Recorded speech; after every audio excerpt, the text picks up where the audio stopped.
रवींद्र धंगेकर यांच्याकडून आरोपांची मालिका सुरूच आहे। आणखी एका जैन हॉस्टेलचा गैरव्यवहार झाल्याचा धंगेकरांनी आरोप केलाय। संबंधित गैरव्यवहारामध्ये चकोर गांधीच ट्रस्टी आहेत असा धंगेकरांनी ट्विटद्वारे आरोप केला आहे।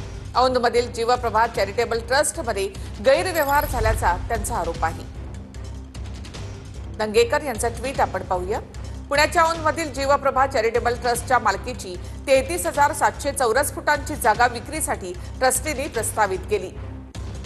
या विक्रीसाठी ट्रस्टच्या ट्रस्टीने सेक्शन 36 अंतर्गत चॅरिटी कमिशनर कार्यालयामध्ये मागील मे महिन्यामध्ये अर्ज दाखल केला। सध्या या प्रकरणाची सुनावणी सुरू आहे।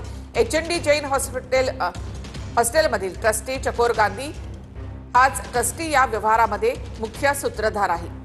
परवाच मी म्हटलं होतं की या गैरव्यवहारामधील सर्व दोषींवर गुन्हे दाखल करावेत, नाहीतर पुण्याच्या औंधमधील जीवप्रभा चॅरिटेबल ट्रस्टच्या मालकीची 33,700 चौरस फुटांची जागा विक्रीसाठी ट्रस्टीने प्रस्तावित केली आहे।